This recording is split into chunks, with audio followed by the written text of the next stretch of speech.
A little bit of time on the resolution of necessity, so we're going to have to kind of pick it up a bit. So those giving reports, we want the old Reader's Digest version. And if you have a PowerPoint in one of your presentations, remember you can't be married to it. We're going to start flipping through them. Okay, it's the whip and zip, Mitchell. Got it? All right. Okay, item 14.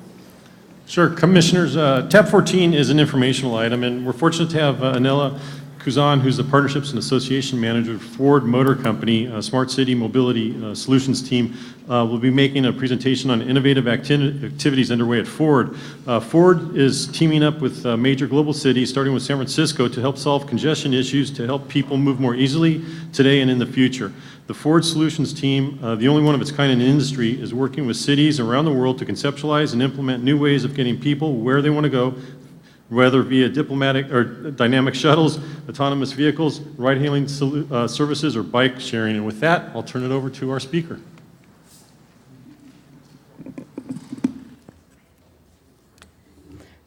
Good afternoon. It's a pleasure to be here and talk about Ford and what we're doing in the mobility space. I think everyone is probably aware we're at an inflection point in our business, both strengthening our core automotive business, but also looking at ways to make people's lives better, not just through traditional automotive sales, but also through new mobility services and a broader set of transportation options. This is largely being driven by many global realities, including urbanization. Today, about 50% of people live in cities. That's expected to increase to 60 to 70% by mid-century. A rapid growth of the middle class driving increased vehicle ownership, and related air quality concerns, not only for carbon emissions, but also for health. And changing consumer attitudes. A lot of times we talk about how millennials are choosing not to drive, but there's also some of the considerations that came up today around aging populations and their increased needs for mobility options to get to healthcare and other services. So I think this is a really interesting depiction of the landscape and how it's shifting. Every minute in the US, there are 30 vehicles sold, which in itself is staggering. But even more than that, there are 60,000 shared rides and over 450,000 bytes of vehicle data being transmitted. So as you can see, this is an enormous amount of information, as well as opportunity for services to complement the traditional vehicle ownership model. And so as Garth mentioned, that's where our group comes in. We were formed about a year ago looking at how Ford can work with cities to understand what the emerging needs are and how we can work with our product teams to develop new solutions. And as he mentioned, we're here in California working with the city of San Francisco. You may have seen our Go bikes going around and some chariots, but we've also committed to about $50 million of investment in the city over the next 8 years, looking at the four core tenets of the Smart City Challenge application: safety, accessibility, sustainability, and mobility. And so what does this look like? Many people probably think of Ford as a car company, F-150s. We also provide many vehicles to city governments, including not only their fleet vehicles, but police and emergency services. Increasingly, though, we're starting to look at how to extend that into shared services. Opportunities like Chariot, which is a app-enabled multi-passenger shuttle service operating in San Francisco today that really looks at how you can offer and operate mobility based on passenger demand. In the future, in the next 5 to 10 years, we'll see the introduction of autonomous vehicles, growth of electric vehicles, and a lot of new infrastructure technology that is starting to look at how these changes in mobility start to impact and be impacted by the urban form.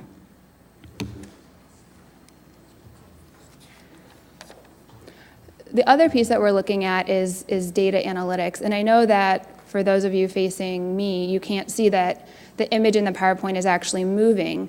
What this is it's actually a depiction of bus arrival times provided by an investment company that Ford has partnered with in the last year called Swiftly. And what they do is they, through connectivity devices on the bus, actually allow you to see when buses are arriving early, on time, and late. So you can start to understand patterns and better inform how the overall system operates. And interestingly, we think a lot of times about how it's really annoying to be waiting for a bus, but actually an early bus can be even worse. So how do you start to look at the system more holistically, use data and other technologies to start to say, how do we think about where we can make improvements? And then lastly, and I think it's interesting because it has come up in this forum already, is we're really focused a lot at this phase in listening and public engagement. This shifting landscape means a lot of changes for companies like Ford, for city and for city governments, but it also means big changes for people's lives. And so one of the things that we've really focused on is looking at how we can use things like innovation challenges and other tools to start to engage citizens, understand what are their needs, apply some human-centered research to really get to the core of what are the barriers or what are the behaviors that today, what are the desired behaviors around things like access to jobs, access to education, health, public safety, and then what are the barriers that technology might be able to play a role in. And we found really interesting feedback. The event we did in New York, one of the finalists actually was a gentleman who went by the nickname of Rolling Man. He was in an electric wheelchair. And he participated in the challenge, not because he wanted to submit his own idea or take anything forward in terms of a business, but because there are no power outlets for people in electric wheelchairs in New York City. And so there's an issue around getting stranded. So this type of information can really help us think about how we develop our infrastructure, how that overlays with not only the vehicle use, but the services that we provide on top of them.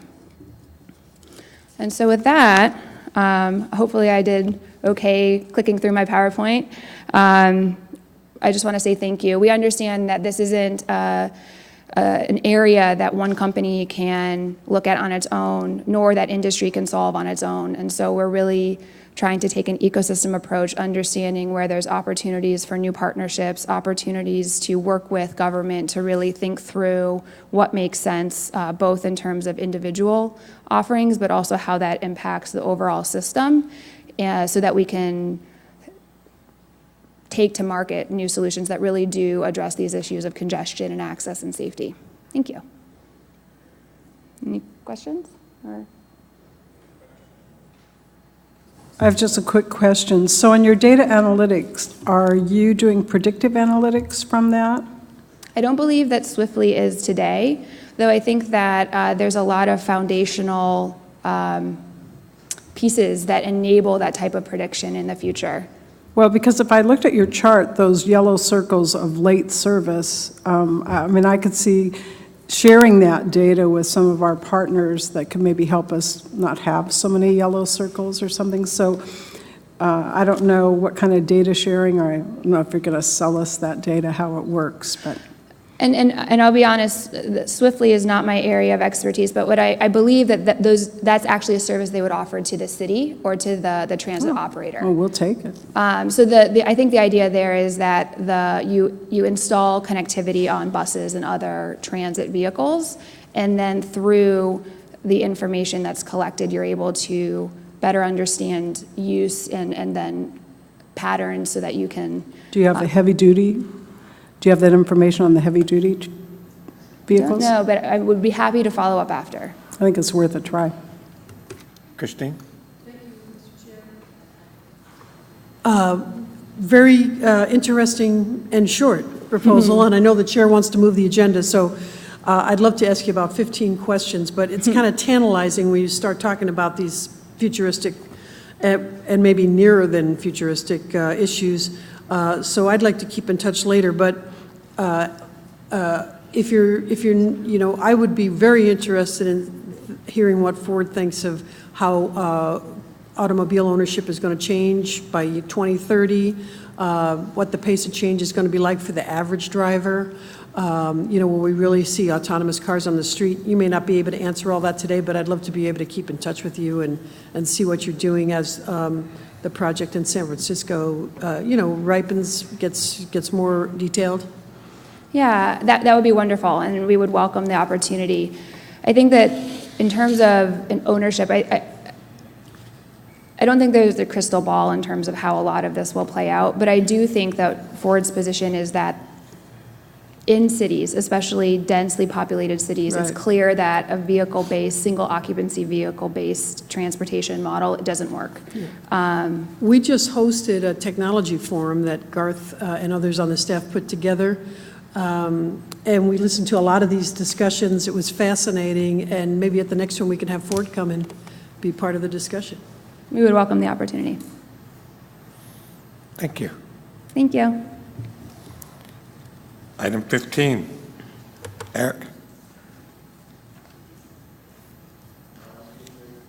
Does that work? Woo! It's working now. State and federal legislative matters. It surprised me, come on. So for this item, Commissioners, it is primarily an update on bills that the Commission has taken positions on and that the Commission is monitoring. There is one item that requires, or the Commission staff is requesting an action on, and that involves the California Federal Transportation Infrastructure Investment Principles. I have to keep looking because it's a really hard thing to remember to say, 'cause it's a lot of words. Caltrans has spearheaded a working group on this, on these principles in order to try to come up with some consensus around, a large variety, a large group of stakeholders in California, from the California Transit Association to the California State Association of Counties and the regional transportation agencies, everyone involved really in transportation. They've really tried to include, in order to have a document that people can sign on to, entities can sign on to in support of the principles that really are the most important to California involving transportation as the federal government and Congress considers presumably an investment in infrastructure going forward. This document, actually there is a revised version, it's a yellow that you all have seen that was sent to you last week, that it is very similar to the white version that you got earlier in the month. It has primarily one difference. It has one added item of priority, which is managed lanes, and I think that my understanding of the Commission is that we are supportive of that. It only improves the document, and so if you don't have questions on that document that I can answer, then I would, Commission staff recommends that you consider being a signatory organization to these principles for all of the interested parties to use as they go talk to folks in DC. That's the report. If there's any questions about that or any bills, please let me know. Or if you have questions about any other things that are going on in Sacramento, I can try to answer those as well. Jim? Eric, AB 857 Yes. is that the one that would give us mitigation credits? Yes, so that bill is actually, it relates to airspace leases in San Francisco. It has been amended most recently to, I think, as from Commission staff working with the author and the proponents of the bill, to include the opportunity for Caltrans to pursue mitigation credits for the open space, if these airspace leases were used for open space purposes or parking purposes, park purposes, not parking of vehicles. The details are still to be worked out, but this bill does create that opportunity, yes, as amended. Okay, right now it states in here that it's for highway projects within San Francisco. Could that be expanded to MTC? Well, that would be up to the author's office. It could be expanded to anywhere in California, I suppose. But right now, it's focused primarily on the city of San Francisco. Thank you. Misty? Thank you, Mr. Chairman. Eric, on the federal, on attachment C, Yeah. is there any way we have an opportunity to ask for an addition to encourage the feds to really look at automated mobility. I mean, I'm looking at, you know, especially based on like Ford's presentation here, you know. Sure. But, you know, Well, you know what, I tried to there's summarize. nothing in here about new technology. You're right, and I tried to summarize to be brief, but I could expand.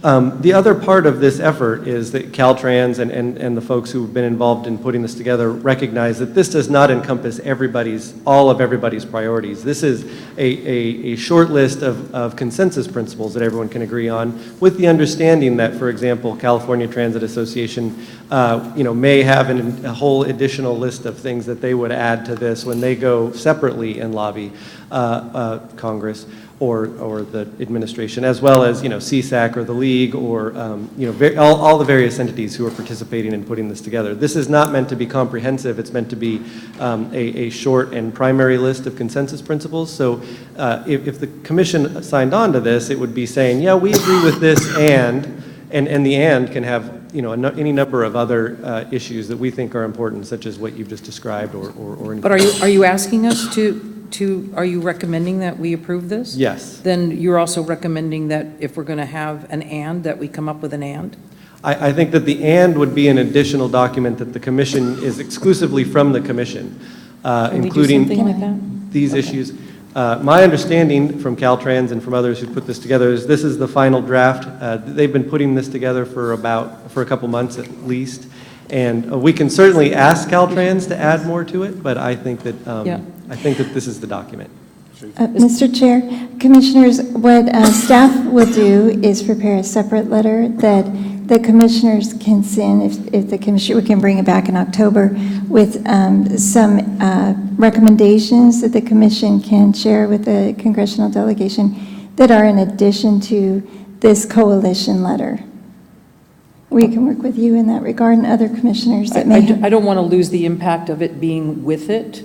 That's why I'm also suggesting if there's any way we can expedite. I mean, there's nothing here. We've been spending so much time on new technology and innovation that there wouldn't be anything in here is surprising to me. So if you, Commissioners, at your prerogative, staff can prepare a separate letter that would go alongside this to go. We cannot amend in the letter itself, because this letter is a culmination of a lot of efforts. But what we can do is draft with your approval a letter right now that would be issued at this time with respect to technology. Mr. Chairman, I would recommend that if we can have consensus on that. Yeah? As soon as the paperwork gets through, it's going to be obsolete anyway. Yeah, So. but Franny?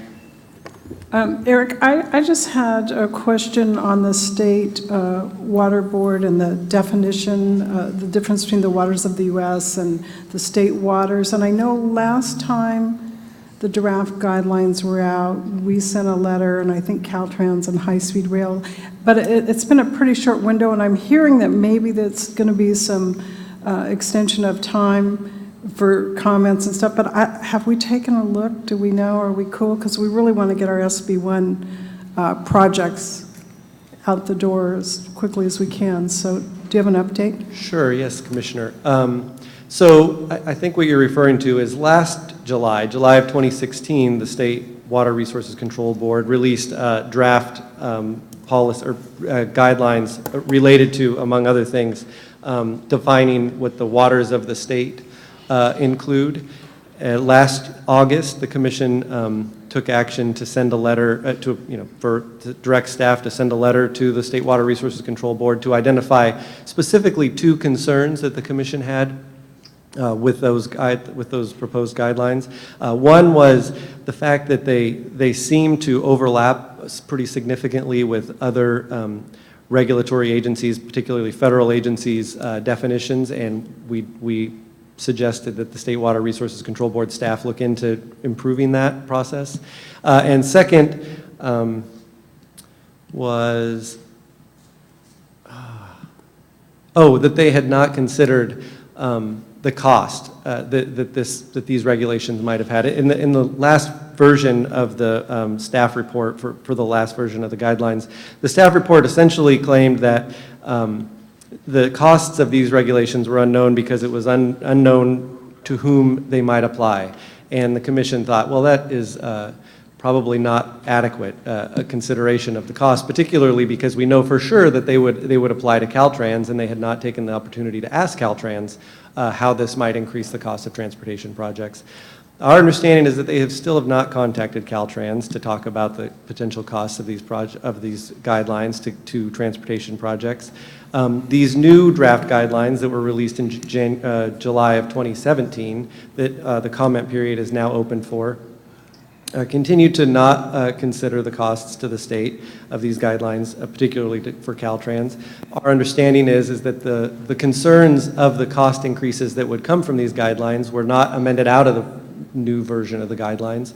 So it seems pretty reasonable for the commission, if so interested, to send a follow-up letter during the comment period, which ends on September 7th, I believe, related to these same questions. The commission could continue to raise these questions. It is unknown why the State Water Resources Control Board staff did not respond or consider our questions earlier. These questions aren't original from the commission either. I mean, a lot of stakeholders are concerned about these issues. I know that High Speed Rail Authority sent a letter last time as well, last year at this time. I believe that they're maybe working on one again this year because these regulations will increase costs for transportation projects. Okay, I'm going to jump in here because, I take full responsibility. I let the first one go too far. But we have 14 speakers lined up on the rest of this agenda for today. So if you got something important to say, say it. If it's not important, we'll talk about it at dinner. Okay? So this is an action item. What is staff recommendation? Well, staff is recommending that you approve being a signatory to the consensus principles that Caltrans put together. And what was your... with the commissioner's proposal that we send an additional letter outlining the importance of automated technology and consideration of that information. It's a motion by Lucy. Will we get a chance to see the letter before it goes out, or we just get a... We can email it out. Sure. Okay, you'll see it. Okay, thank you. Okay, it was a motion by Lucy, second by Madaffer. Questions? All in favor, please say aye. Aye. Opposed? Ayes have it.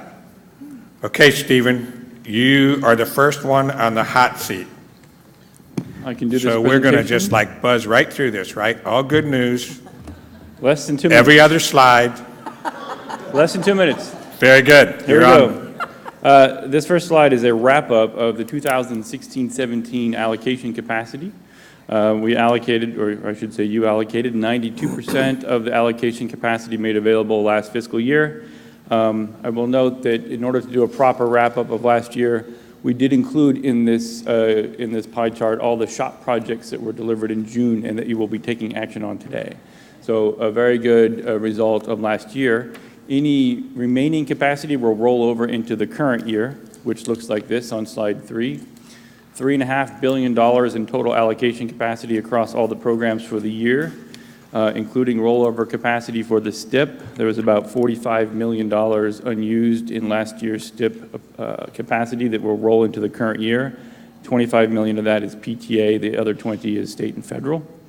And there's about $50 million rolled over for the ATP program that is available for use in this year as well.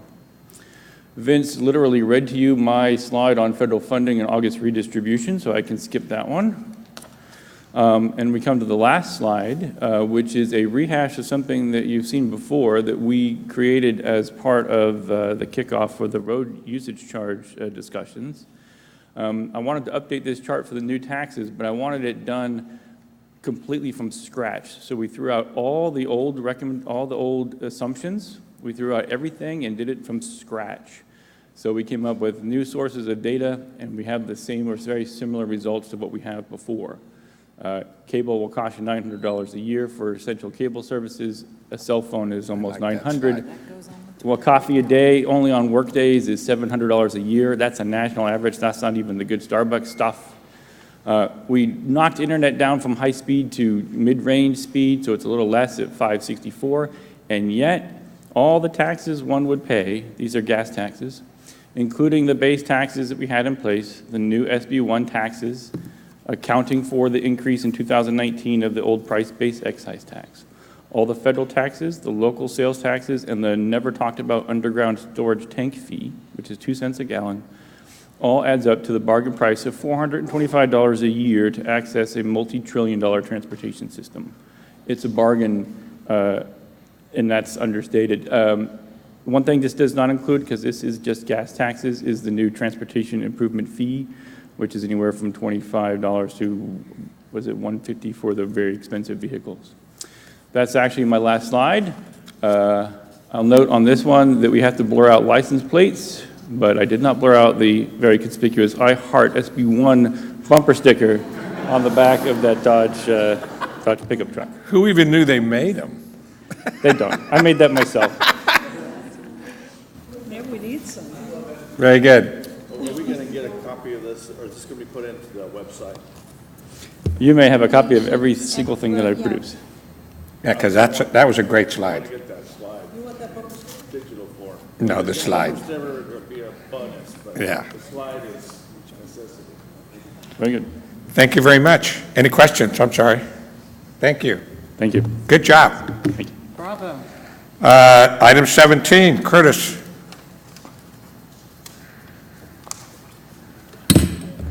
Good afternoon, Chair Alvarado and Commissioners.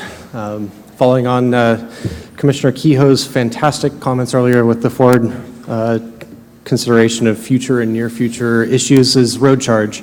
The road charge update for August is pretty short. The Technical Advisory Committee did not meet in July, given the pilot project report from agency wasn't available to discuss. The next TAC meeting is on September 15th. We don't know whether the discussion will include which reports will be included in that discussion, but they will definitely consider short-term recommendations to inform your annual report and potential next steps toward a road charge program over the long term as far as a strategy to get to implementation. Commission staff have been invited to participate in several panel discussions at the 2017 Road Charge Conference in Salem, Oregon, the week following the TAC meeting in September. And Caltrans has also asked that I report they anticipate an award in the second round of the FAST Act grants sometime in the month of September. So hopefully that is coming up. Any questions? Questions? Thank you very much. Item 18, Mitchell. Item 18 is the Road Repair and Accountability Act of 2017 update. This is noticed as an action item, however, no specific action is required. I'll be brief and just note that since the last commission meeting, staff has held 9 workshops on SB1 programs. On the agenda today is adoption of 2 of the guidelines for SB1, the Local Streets and Roads Funding Reporting Guidelines under tab 24, and the STIP guidelines under tabs 19 and 20, and the presentation of the draft Local Partnership Program guidelines under tab 25. Before the next commission meeting, we will hold several more workshops, and we expect by the end of September to have to release discussion draft guidelines for the Trade Corridor Enhancement Program and the Solutions for Congested Corridors Program. That concludes my presentation. I'd be happy to answer any questions. We have 2 speakers on this item, Ann Richmond, and then followed by Jared Sanchez. Good afternoon, Commissioners and staff. Ann Richmond, Programming and Allocations Director at MTC. My comments will be brief and largely in support of the work that staff has done on developing the SB1 programs. I know the array of programs is very complex, and we've appreciated the collaborative process that the Commission has had so far with numerous workshops and really being open to working together and to input as the programs develop towards success. I did want to offer a couple of comments specific to 2 of the programs. First, on the Congested Corridors program, we appreciate the consideration of not having limits for or targets for the large MPOs, particularly in the Congested Corridors program, since those regions have far and away the bulk of the state's population as well as the state's congestion, and this program represents a real opportunity for funding for transformative projects in those areas. Second, with regard to the shop, I know we've made this point before, but we continue to ask for support for putting operational improvements, the so-called O, in the shop program as it develops over time, given that it's a significant and ongoing source of funding, and we hope to advance these operational cost-effective strategies as well. I would also like to say more generally that we are supportive of the move towards flexibility in project evaluation, and that we look forward to opportunities to leverage funds across SB1 programs as well as with other local and federal fund sources to deliver the maximum benefits. Thank you very much.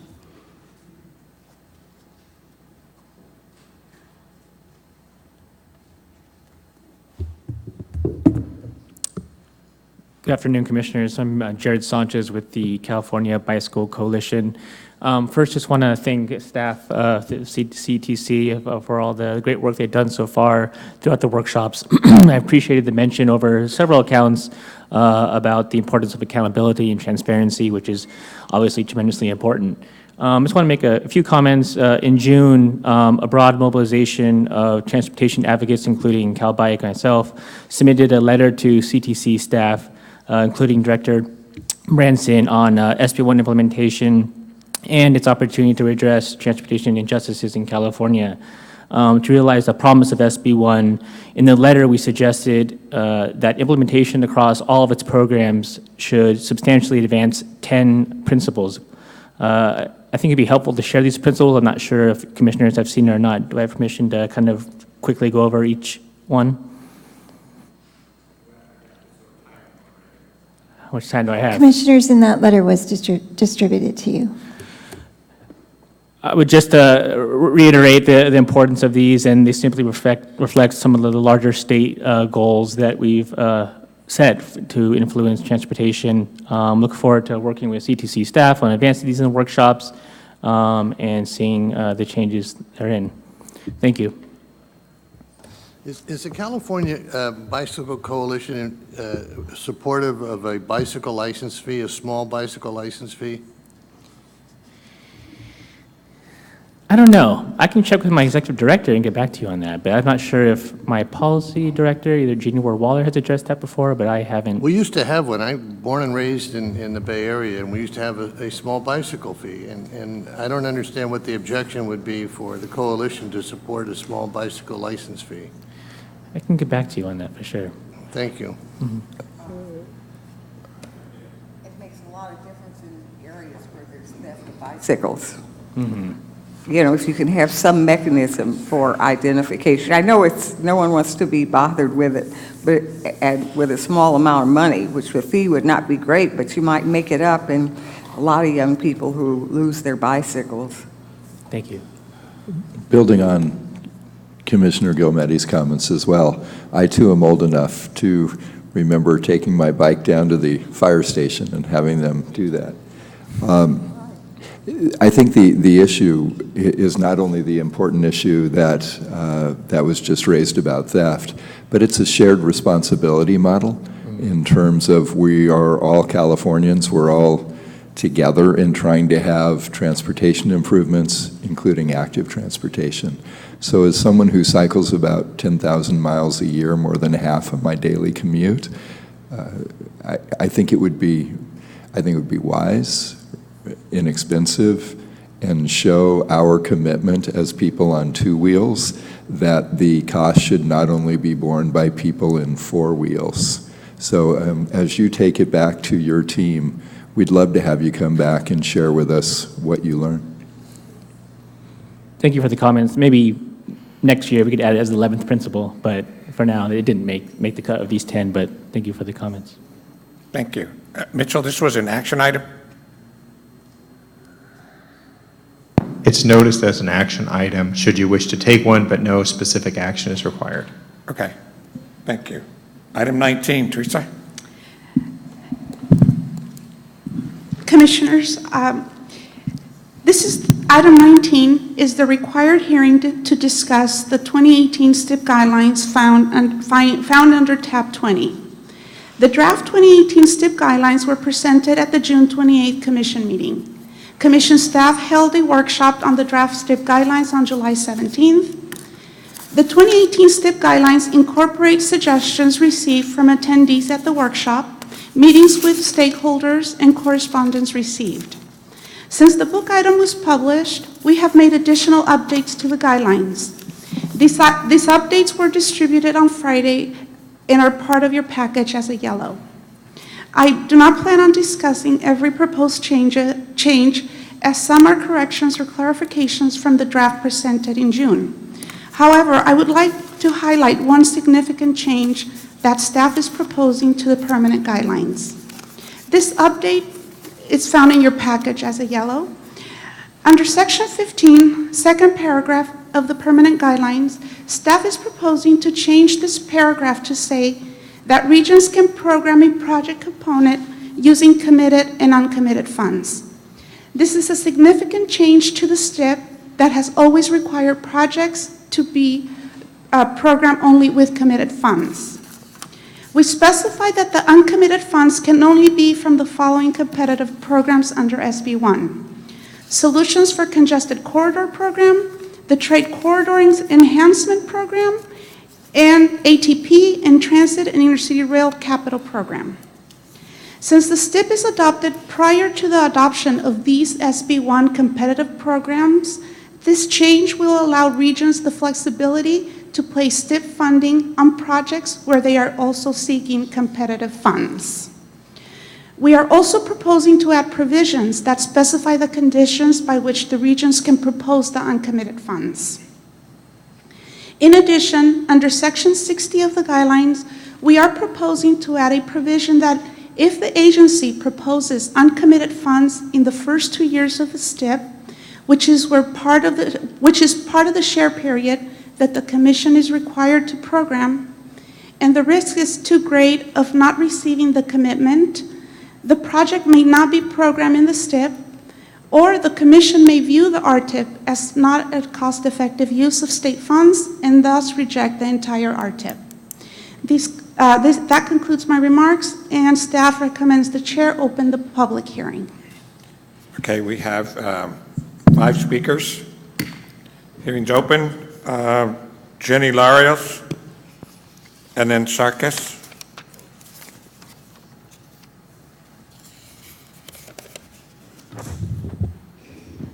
Sorry, I had to lower it a little bit. Thank you, Chairman and Commissioners. My name is Jenny Larios, Executive Director of Mobility 21. With over 10,000 members throughout Southern California, Mobility 21 is a nonpartisan coalition of public and private sector stakeholders pursuing regional transportation solutions. Mobility 21 supports practical solutions to Southern California's transportation challenges, and the 2018 STIP will provide much-needed funding to meet our legislative priorities at both the state and federal levels. In many cases, 2018 STIP funds will be paired with SB1 funds, which will allow us to deliver significant and regional multimodal projects.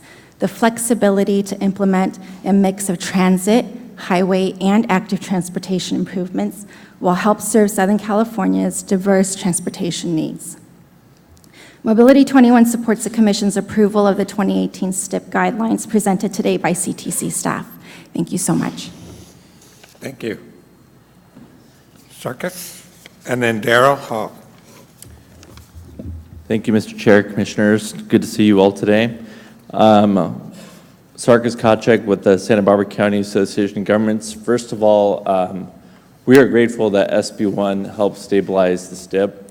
A year and a half ago, we were facing extreme cuts, so it's good to be here today in support of the staff recommendation to adopt the STIP guidelines. The STIP is one tool in our funding toolbox to help deliver a broad spectrum of projects to help deliver our regional transportation plan and implement our sustainable community strategies. And this allows us to meet state goals like reducing greenhouse gas emissions. In our region, we conduct an extensive public outreach process from the ground up that allows us to reach out to many different stakeholder groups to make sure that the projects we identified are meeting a lot of needs in our region. So with that, we'd like to support the staff recommendation, and we look forward to working with our state partners in delivering these critical projects. Thank you. Thank you. Darrell and Jared Sanchez. Thank you, Commissioners. Darrell Halls, Executive Director of the STA. I'm here on behalf of the Bay Area CMA directors. I want to thank Susan and her staff. She came to visit us in June to talk about SB1. We talked about this specific issue, and we're on board with the guidelines. I think they've been very open. I do want to know, we did read the letter that was provided. Has a lot of good information, but a lot of these issues are really vetted in the Regional Transportation Plan. The Bay Area just wrapped up their Bay Area 21, One Bay Area plan. A lot of discussion, all 9 counties involved. A lot of these issues have been included in that plan. But in order to get to the STIP process, as most of you know, it has to be in that plan already. So it meets that criteria. And each of these counties have a lot of projects that they've been waiting for. I want to echo our Dow's comments earlier today. Thank you for your leadership. It's great to have the STIP back. It isn't a whole bunch of new money, but at least it's back, and it can help contribute to SB1. So we definitely support the guidelines. Thank you.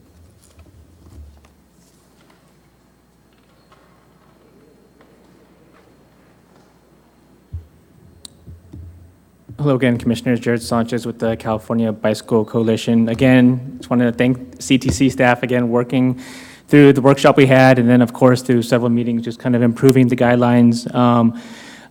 Definitely, there were a few suggestions that were incorporated. There were definitely many that were not. I just want to quickly highlight 3 of them in the letter, which I know is one of the tabs. But the first one is just to recommend that there be a further breakdown of how STIP funds are used with greater detail. I know there's some already, but specifically on funds that are benefiting underserved and overburdened communities. To achieve our climate and equity goals, we believe CTC can play an important role to increase transparency, to better help the legislature and public understand how the state and regions are spending their STIP funds. We recommend the CTC provide a further breakdown of how the funding is spent and how it provides benefits to underserved and overburdened communities. There should be a breakdown provided in advance to the STIP adoption, in addition to including it into the annual report to the legislature. So that's one of the comments in the letter. And another second one is, it's very clear in the guidelines there's still a missing element about a clear commitment to disadvantaged communities, and of course making direct benefits to underserved and overburdened communities. This is particularly clear in the RTIP section, and it needs to address these issues. There's several specific recommendations that we write in the letter that is attached in the agenda just for further reference.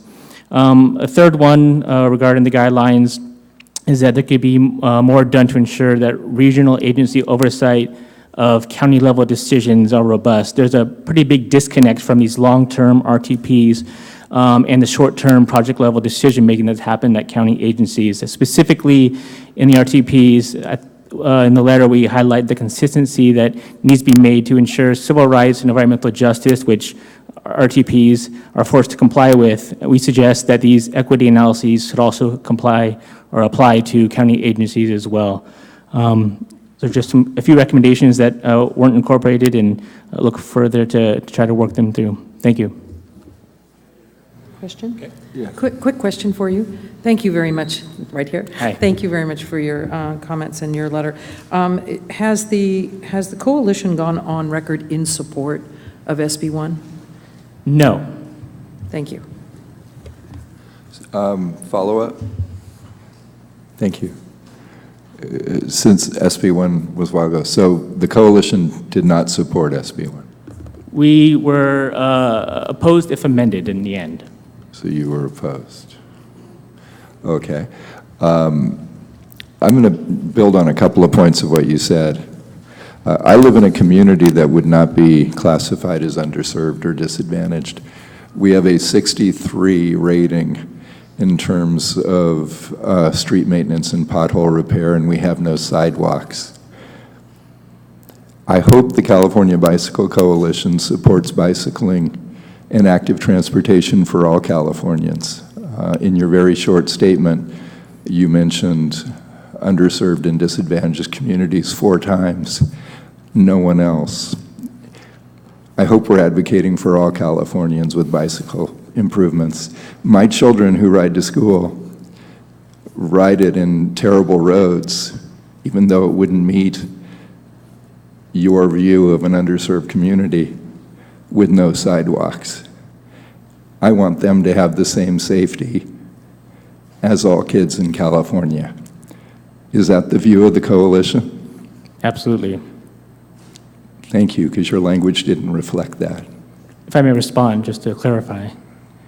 I think the research shows about the disproportionate impact for underserved communities. So we're talking about a larger share of folks who don't have access to these facilities are the underserved or are the disadvantaged, and that's just for bike and ped facilities. We want to talk about environmental justice burdens, and that includes that too. So that's the clarification about why the focus is on disadvantaged communities. So let's take San Jose as an example. San Jose is a city of 1,053,000. It's the 10th largest city in America and the 3rd largest in California. San Jose, to its credit, has done an amazing job of building affordable homes throughout its jurisdiction. Under the current guidelines for active transportation funds, in 3 cycles of several $100 million, San Jose has received 1 allocation, 1 very small allocation. It's penalized because it's done such a good job of integrating all income levels throughout the community rather than what many communities do of having pockets of poverty that are bigger and therefore qualify for those funds. If I hear you right, San Jose would continue to be penalized because it hasn't located all of its poorer community in the same section to ever qualify for those funds. My point, I hope you understand, is this. Yes, we should absolutely do everything we can for underserved communities. We also can't forget children in all of our communities throughout California. So I would love it for you to take back, not for next year, which was your comment earlier, but for our next meeting to the California Bicycle Coalition from this cyclist who peddles what he preaches, how we're going to make sure we're fighting for all kids and all residents of California to achieve these benefits, and a deeper understanding about when a lot of us were doing everything we could for 2.5 years to make any of these funding sources available through SB1, why the coalition was still opposed to it. Thank you.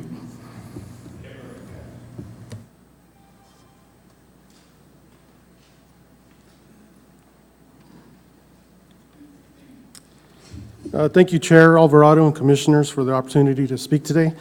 Flexibility in the STIP is vital for TCAG's program of projects to partner with our local transportation sales tax. Tulare County partners with Caltrans District 6 in developing our RTIP, and our board has committed using all of our RTIP funds on the state highway system. STIP funding is vital for projects that improve safety, goods movement, and economic opportunities in our county and other counties across the state. The guidelines as written will allow for continued success in delivering projects desired by our citizens. Thank you very much. Thank you. Okay, before we go to item 20, we're going to revisit item 2. Item 3.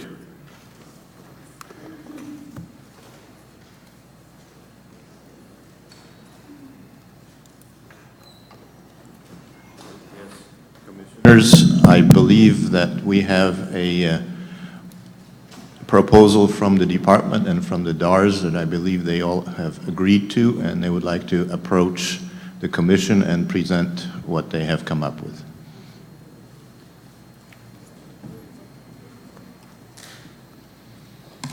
Commissioners and Chair, in the interest of time, I will keep this very short. I think that we have reached a positive resolution on some of the issues faced before us with the resolution of necessity, so I will let Mona from representing the DARS speak.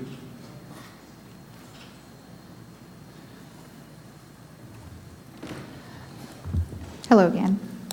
We had a productive conversation with staff, and we reached some consensus as to at least the next steps, although nothing's actually been resolved. We have received commitments for the following. We've received a commitment that they will go back and revisit the airstrip issue, where to provide them our experts' documentation, and they will revisit it, and that's the best we can hope for. They have also, in the interim, contacted Southern California Edison, and it took them, an hour to get in touch with the right people, and it is our understanding Edison has also committed now to meet with the DARS and Caltrans at the same time in the next 2 to 3 weeks, is my understanding. Caltrans has agreed to go back and look at the northerly driveway. This will resolve the median issue, the raised median issue. If they're able to, they will provide us with an 80-foot driveway. They have not agreed to an 80-foot driveway, but they've agreed to go back and look at it. And finally, the DARS will go back and check with the county about the setback issue on the antique parcel, whether or not it leaves them in the non-conforming issue. We think the discrepancy comes in with how that distance was measured. At this point, like we said before, our goal was never to stop the resolution. We wanted a delay, but at this point, I think the best we're going to get are these commitments. We're hopeful, and we're putting our trust back into Caltrans that they will follow through on these commitments. And accordingly, I believe the brothers have agreed to go ahead and allow the resolution to move forward. We do ask that the commission on the record instruct Caltrans to follow through with these commitments, however. So we're good. Oh, and there was also, they were going to provide us with a report from the county about what they received about the airport. Very good. So is it my understanding that you are no longer contesting the resolution of necessity? Based on the foregoing, yes, that is correct. So based on that, staff would recommend that you approve this as an uncontested resolution with the stipulations that these meetings are going to happen. So moved. Motion by Art, second by Inman. Further questions? We can have Stephen give us a follow-up report in October, perhaps, a brief one. Yes, sir. Or send it by email, that would, yeah, either way. Just let us know what's going on. And to the owners as well, please. Yes. Very good. Any further questions? All in favor, please say aye. Aye. Opposed? Ayes have it. Thank you very much. Thank you. Thank you. Item 20.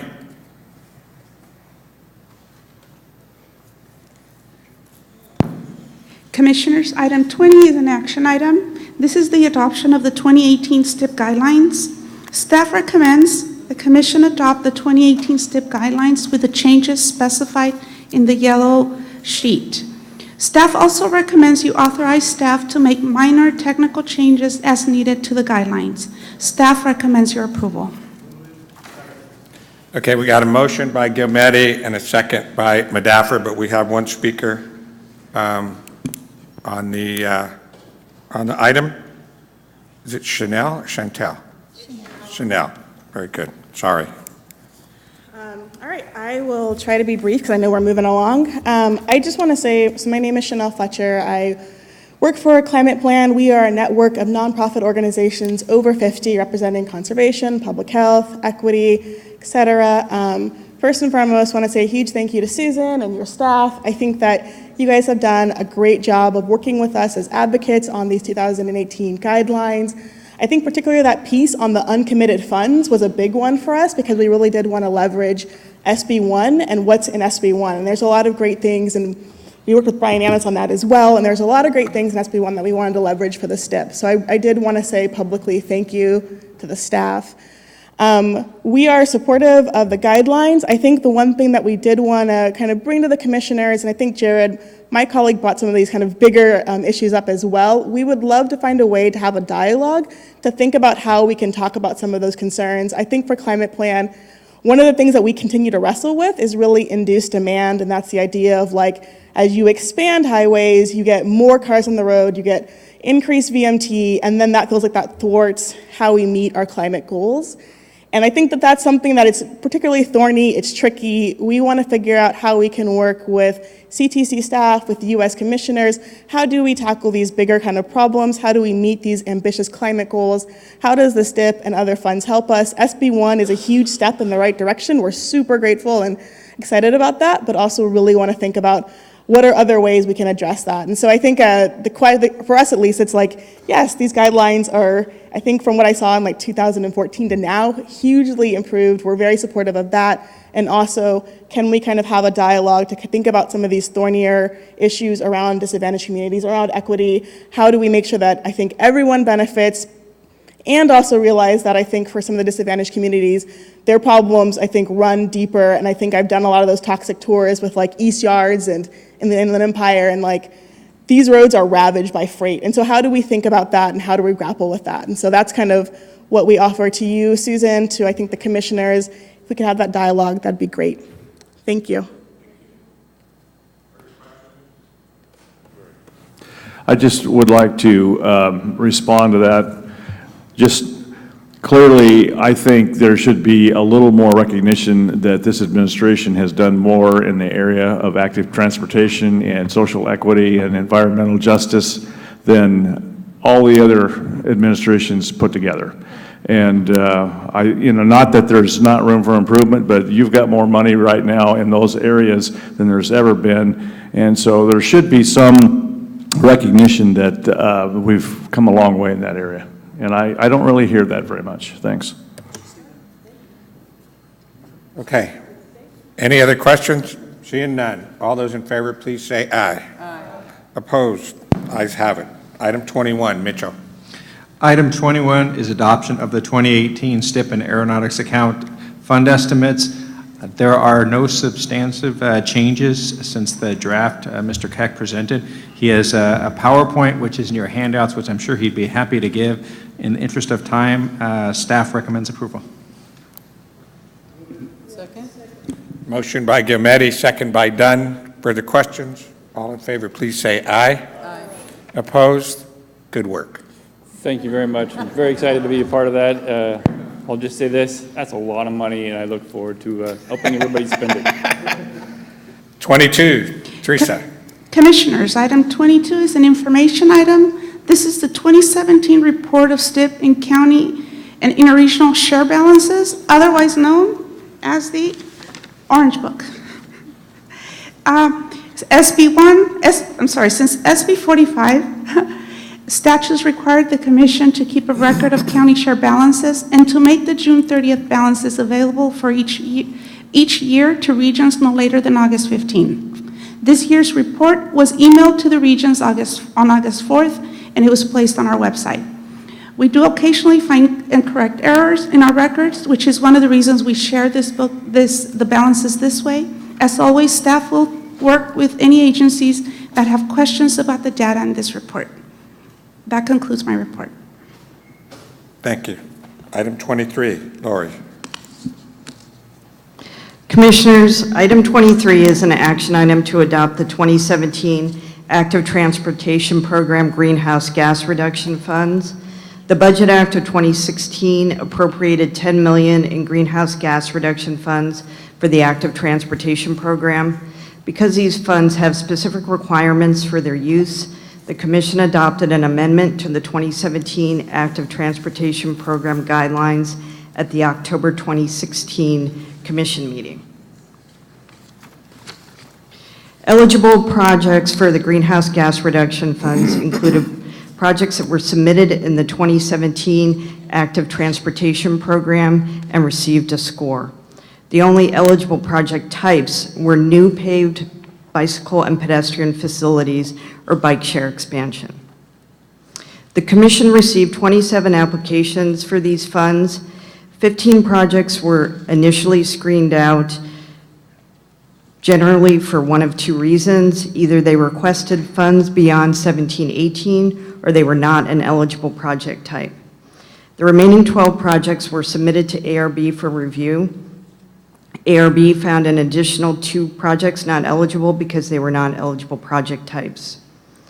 10 projects were reviewed by ARB for their greenhouse gas calculation and their disadvantaged communities designation.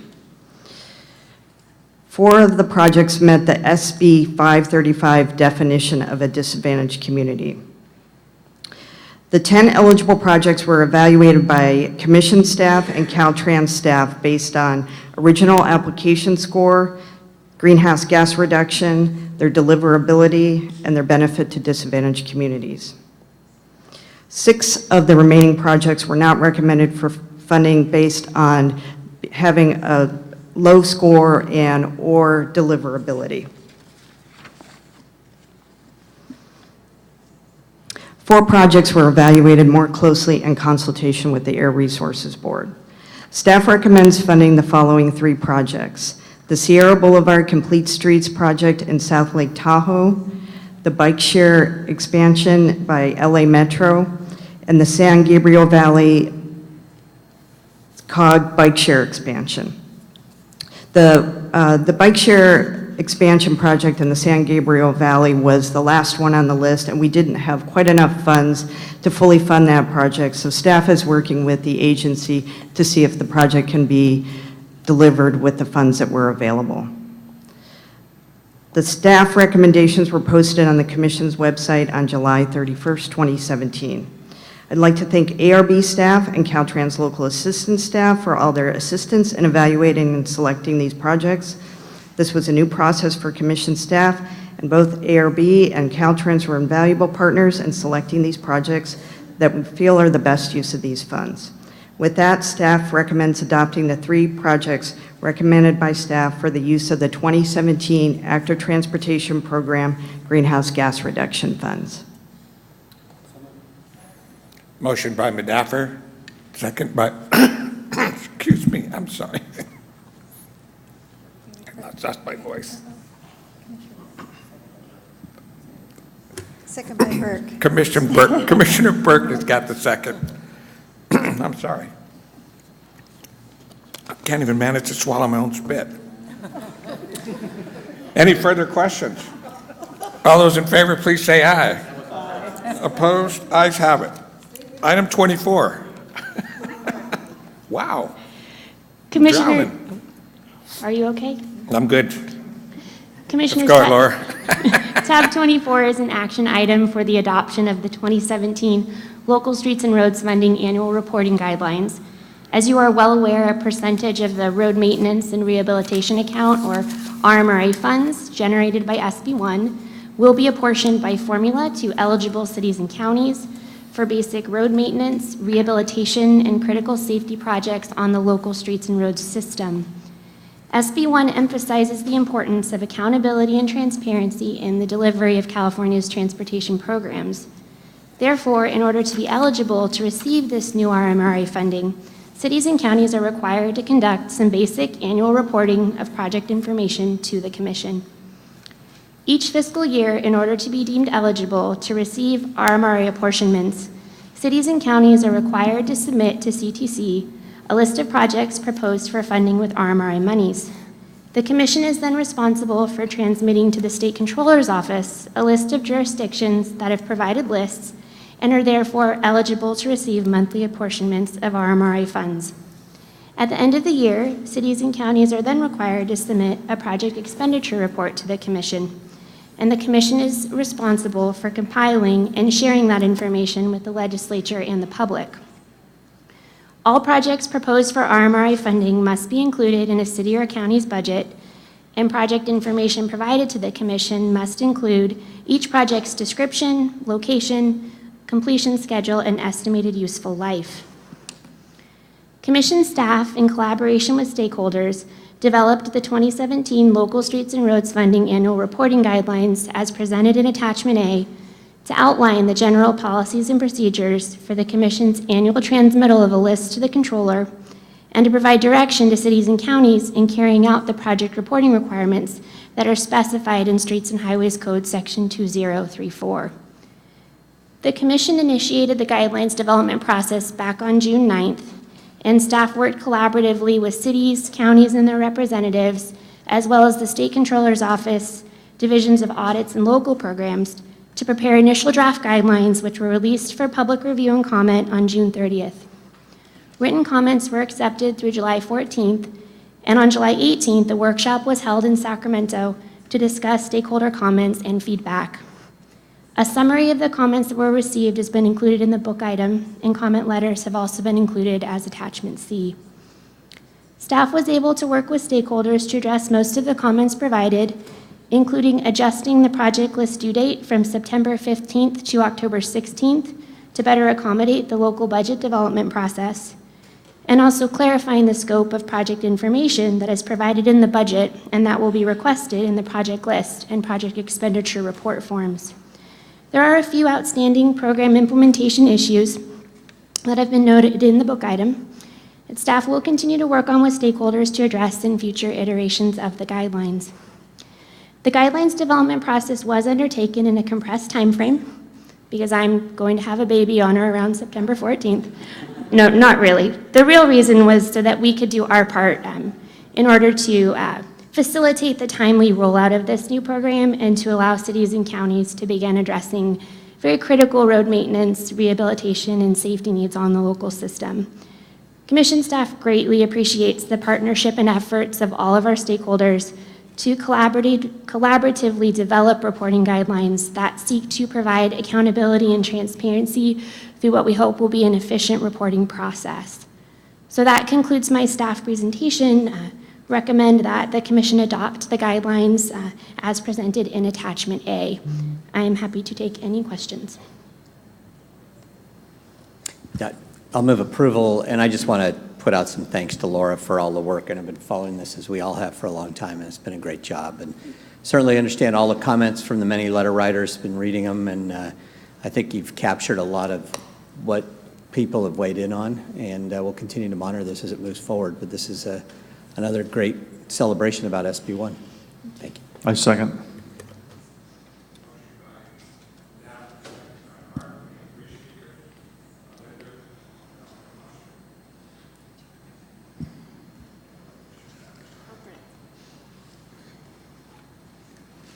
Good afternoon. My name is Linda Kamushian. I'm here on behalf of the California Bicycle Coalition, and thank you, commissioners, for taking our comments and feedback today. We want to thank the CTC staff for their efforts in bringing together this annual reporting guidelines, and we appreciate being involved in the process. We support the inclusion of language requiring cities and counties to track whether or not projects include complete streets elements. And to that end, we will be keeping track as well these projects coming through so that we can monitor the success of the program in creating safe streets for all users. Our local partners and stakeholders throughout the state, ranging in diverse range of communities, are eager to get involved in this process and with their local jurisdictions to develop this project list and direct those investments to those communities of highest need. We urge cities and counties to prioritize low-income and underserved neighborhoods with these funds and to undertake an equity analysis of the needs for future funding cycles. Thank you for your time. Thank you. Questions? Questions? Very good. Thank you. If I may, thank you.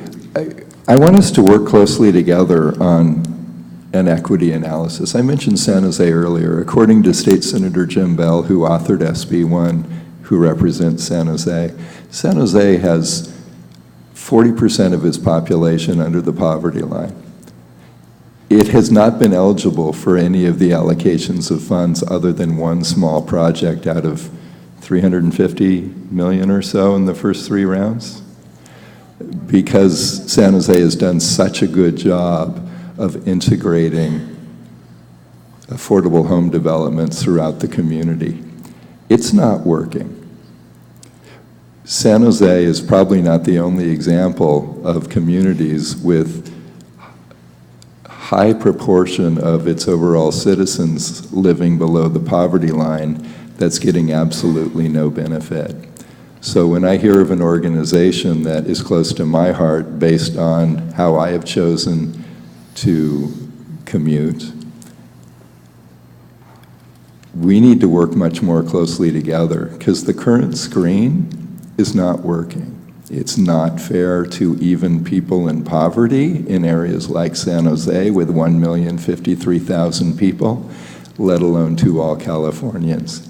So I'm hoping you will share that commitment that we need to do a better job, or we're not serving even people who are in poverty, let alone all Californians. Thank you, and in response, I would say that the ATP program is a very oversubscribed program, and there's many communities that are applying. As someone who's reviewed these applications as they come through, it's not the only criteria to have underserved communities. No, for but these it's projects. weighted so much that about 90+% of the last round only went in that direction. Well, historically, we've underinvested in our communities of need, and we would be open to working with you more closely to take a look at that. And as an active transportation user, going back to Jim Arp's comments, our state is underinvested in active transportation in every community in Absolutely. California, not just those. I mentioned again my small town. We have zero tax base. We have zero sidewalks. We have some of the worst pavement conditions in the entire region. It is all of our communities. Thank you. Kiana?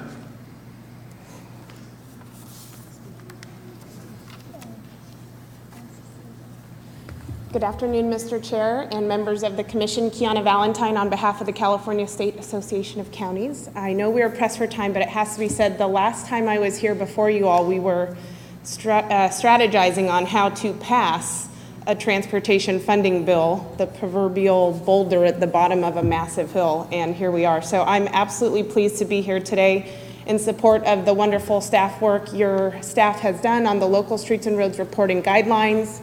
It is no small task to take emails and phone calls from 540 local agencies every single day, particularly when most of those questions can't be answered by the CTC and are incumbent upon information from the State Controller's Office and other places. So just really commend their tremendous staff work. As Ms. Pennybaker mentioned in the staff report, there are a handful of issues remaining that haven't been addressed in the guidelines in front of you, and that's because we think, CSAC and the League think it's going to take some legislation to make the implementation of the local streets and roads program more expeditious, allow us to get project reports to you earlier, and so we are actively seeking solutions to that in the 2017 session. So hopefully we'll have that worked out before September 15th when the legislature returns home. I also just want to mention to you for your information some of the activities we are doing as associations representing cities and counties, webinars, doing Q&A documents, trying to build the capacity at the local level to get on-time project reports. It is our hope that in December, when you come back together to adopt an eligible list of entities, there are 100% of cities and counties represented on that. And with that, I'll turn it over to my colleague from the League. Thank you very much. Good evening. Ronnie Verdugo here on behalf of the League of California Cities. Just want to echo the comments made by my colleague, Kiana Valentine from the Statewide Association of Counties. Like the counties, the League is working with our cities to try to achieve 100% compliance with the reporting guidelines once they're formally adopted. And in addition to transparency, we encourage the CTC to continue working with jurisdictions to ensure or to assist with their compliance in the reporting guidelines. We think that that's crucial in helping ensure that they establish their eligibility, which will help ensure equitable funding across all jurisdictions. So anyway, just wanted to thank you and really commend your staff for all the work that they've put into this. It's been a great pleasure to work with you and your staff. Thanks. Just a quick question, Mr. Chair, to Kiana and Ronnie. On the legislation that you're looking at, I'm reading in your letter here that, is this specifically to the full disclosure, transparency, and accountability of the expenditures? Absolutely. Okay, I can quickly outline the 4 issues if that's what you're interested in. Or? No, I just wanted to make sure that was, I mean, it's up to the commission. I know we're tight on time. I just wanted to say good. As you may know, the commission has also established through the chair a transparency oversight process as part of overall of SB1. So it's good to see that you're asking for this. I would only ask that you would work with commission staff to make sure that we're all remain on the same page. Absolutely. Thank you. We've talked a lot about communicating SB1, and I noticed the very last item in Appendix A is signage, if applicable. And I think maybe we want to move that up a little higher or use bold letters, because I think we want our partners to communicate early and often. Okay, any other questions? We did have a motion on the floor. No further questions? All in favor, please say aye. Aye. Opposed? Ayes have it. We're getting close here, so we've got to do 25, 27, 28, information, consent, and then we have some folks from Sacramento, so I'm going to move, which I promised I wouldn't, and against my better judgment, we're going to move 56 and 57. We'll take that up today, and then we'll call it a day. So, item 25. Commissioners, item 25 is a presentation of the draft local partnership program guidelines. I'll make an effort to move through this PowerPoint quickly. We've had 3 workshops on this program, and what we heard quite clearly is that this should be based on the Proposition 1B state local partnership program, which everybody liked, for at least for the most part. So the guidelines that we have sent out in draft form have a strikeout and indicate new text, not based on a previous version of the guidelines for this program, but based on what was done with Proposition 1B. And we've tried to stick as close to that as we could. The list of eligible projects is largely the same as in Proposition 1B, with some changes because we have Article 19 restriction with these funds. We've added the SB1 local partnership program project types to our list of eligible project types.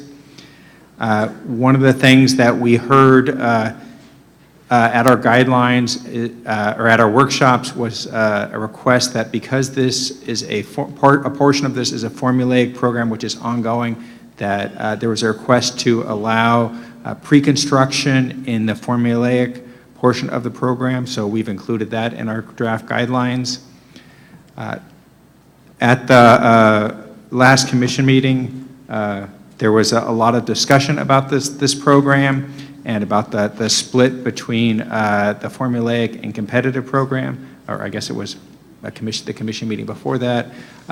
We are having our draft guideline staff's recommendation to split this half between a formulaic program for jurisdictions with voter-approved taxes, tolls, and fees, which is similar to 1B, half for a competitive program, and then the competitive program would be further split into one competition for the jurisdictions with voter-approved taxes, tolls, and fees, and then a separate one for jurisdictions with imposed fees, and those two would be divided based on the relative revenue of the applicants, with the caveat that the imposed fee portion would be no less than 10% of the competitive program, which would be 5%, which was the level it was at for Proposition 1B state local partnership program.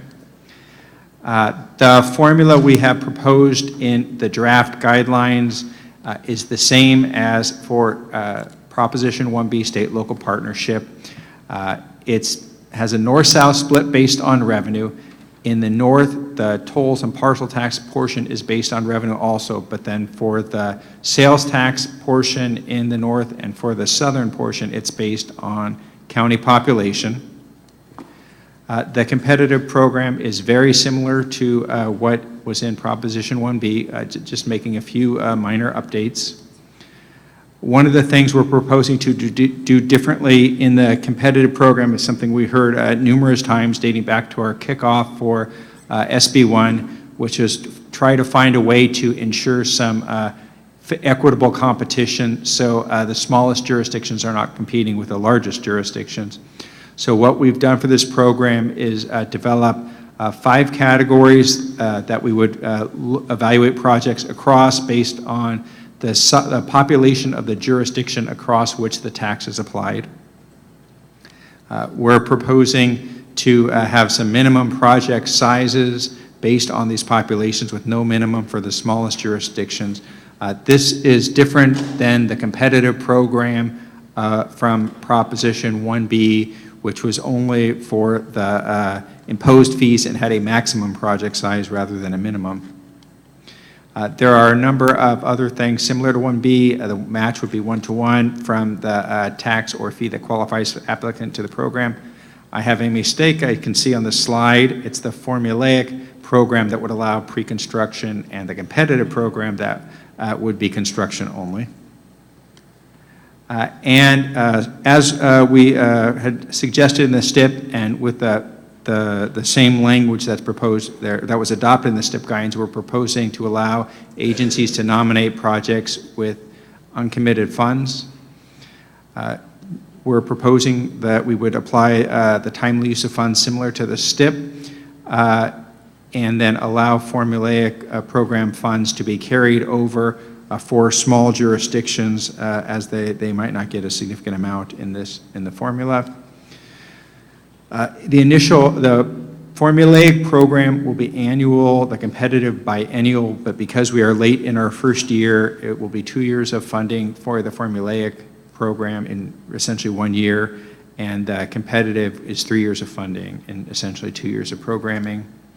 I would note that as next steps, we're going to be in September having at least one workshop on this program, and depending on how that goes, there may or may not be a second workshop on this program. Timing-wise, we are proposing for the formulaic program to have a program of projects to you for approval in March.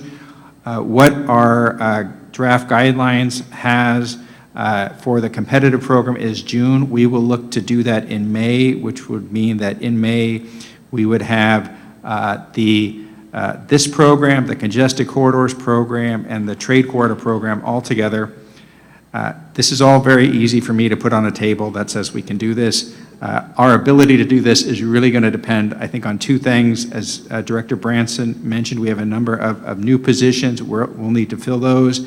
I think we will also be looking to Director Doherty, who I don't see here, to utilize several more of his staff in order to help us during this crunch period this spring. With that, I'd be happy to answer any questions. Susan?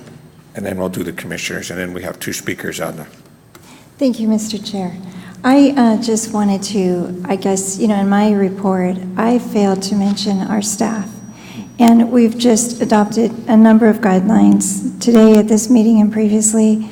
Local programs, Congested Corridor, Trade Corridor Enhancement, those are ongoing. But I just wanted to I know that you all know, but I just wanted to thank staff for their continued effort in this regard. And I just want to thank all of you for working with us in these workshops to get the guidelines right. So thank you, Mr. Chair. Thank you. Okay, we have two speakers, Jeannie Ward-Waller and then Joshua Stark.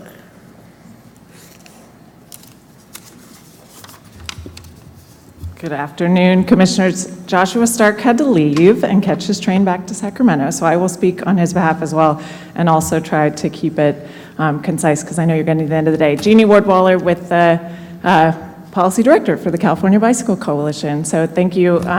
Just to respond to a couple of things that were... Is your whole office here today? We are all here, Good. yes. And we are a growing team. So it's great to have multiple of us that can speak up and not just me, who I'm sure you get sick of hearing from. No, never. But I do, I want to thank you for all of the comments and questions. I know the question on SB1 is a hard one for us. We did not support that one, but I do just want to say that, we worked in coalition with a huge number of groups that were trying to get there really hard. And those of you who are involved in politics can appreciate how hard it is when you work in coalition and you're trying to come to a collective position, and we just couldn't get there. And so we appreciate the funding for active transportation, obviously the funding for transit. We want to work with you. We want to support implementation as we are with the commission, and just acknowledge that SB1 is going to be funding for all Californians and not just the ones that supported SB1. So we're committed to that, and we want to keep working with you. in any way that we can, Commissioner Guardino, we would love to work with you on the equity analysis issue and the City of San Jose and the active transportation program. So we welcome that, and thank you for your comments. On this program in particular, I just wanted to say a couple of things.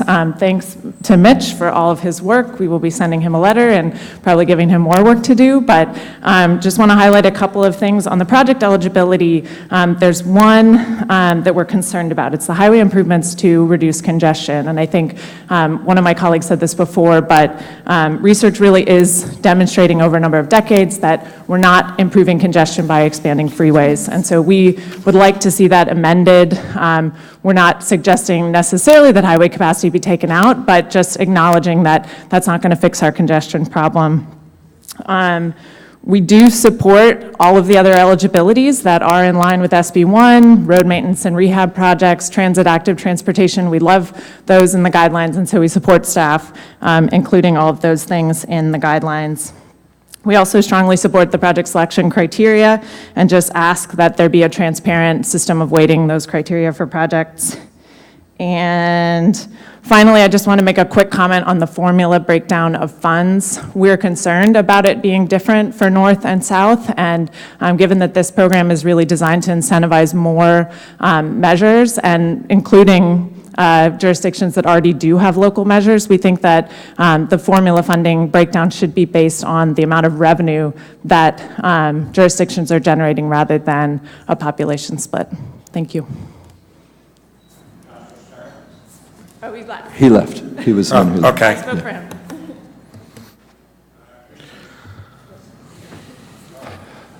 Thank you, Mr. Chair. And Jeannie, thank you for coming back up and clarifying. I would also hope, and your earlier colleague may have misunderstood my question too, about responding to Mr. Gilmetti about the bicycle license. When he responded that he would get back to us in a year, I hope he was misspeaking, and that we could have that conversation a lot sooner than a year from now. Our position is that we don't support it, but we would really look forward to having that conversation with you.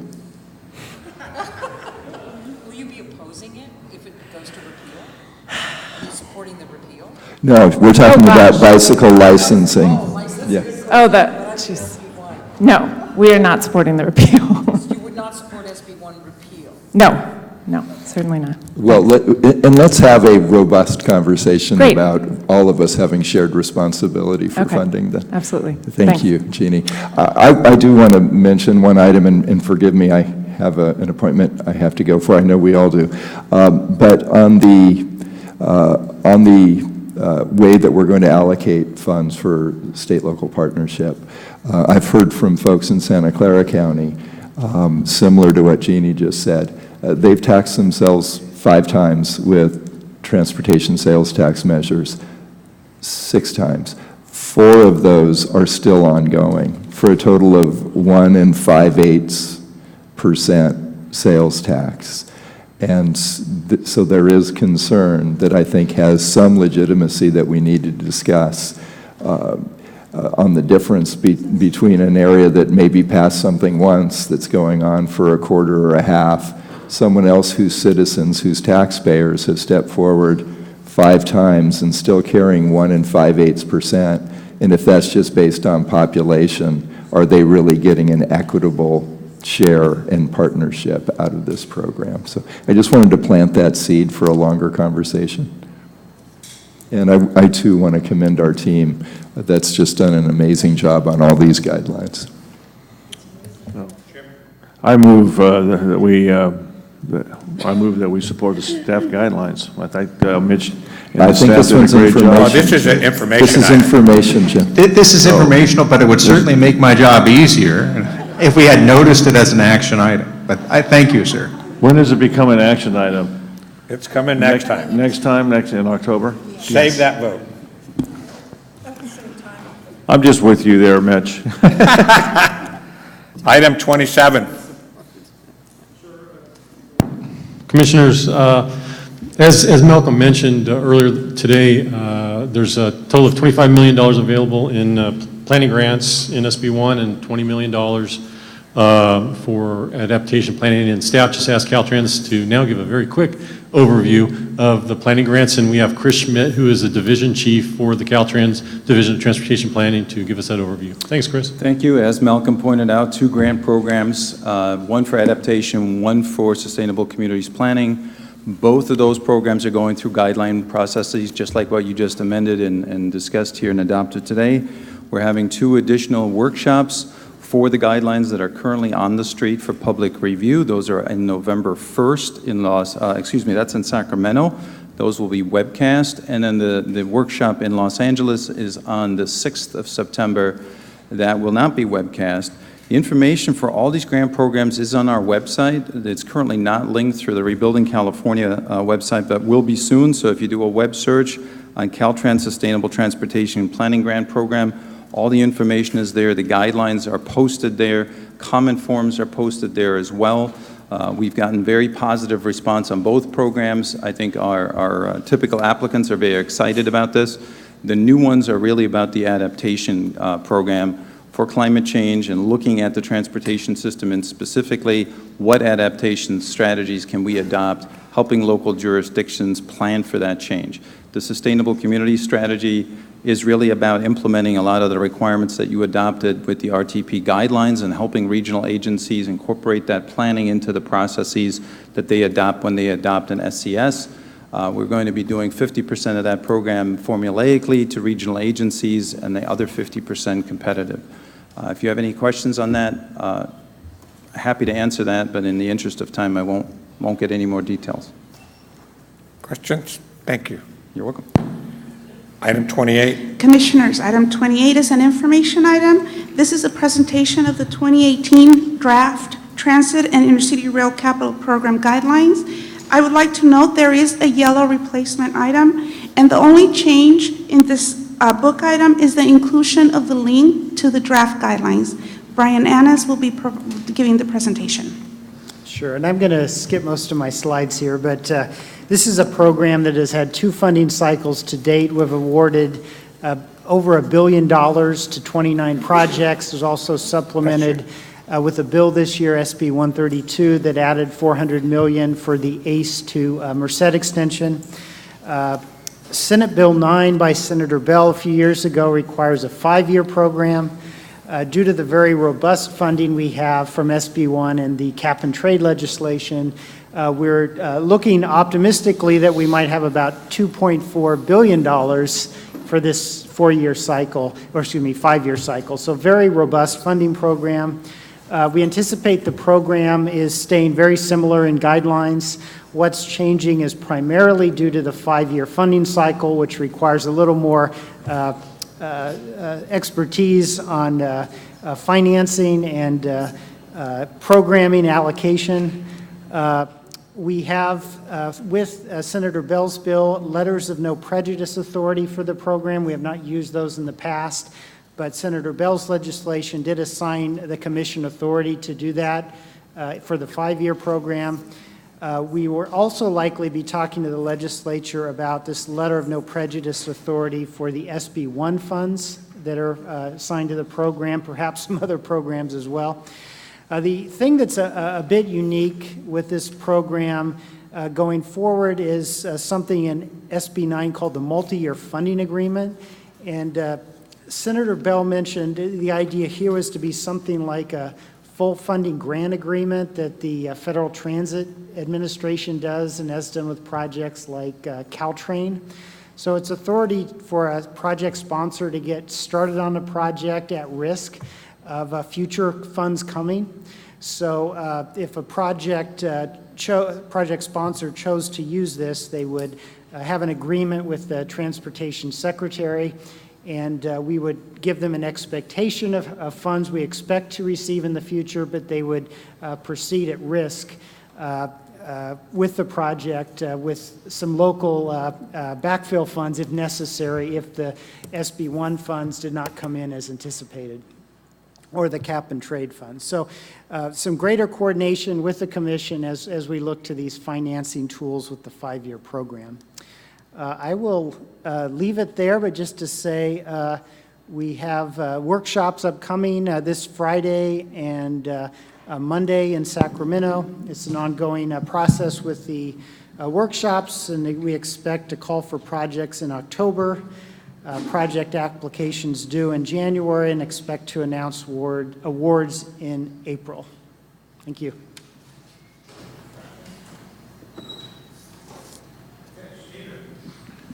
Yes, Commissioners, the next 6 items, item 29 through 34, are information calendar items that do not raise any issues. They will not be presented unless specifically requested by a commissioner.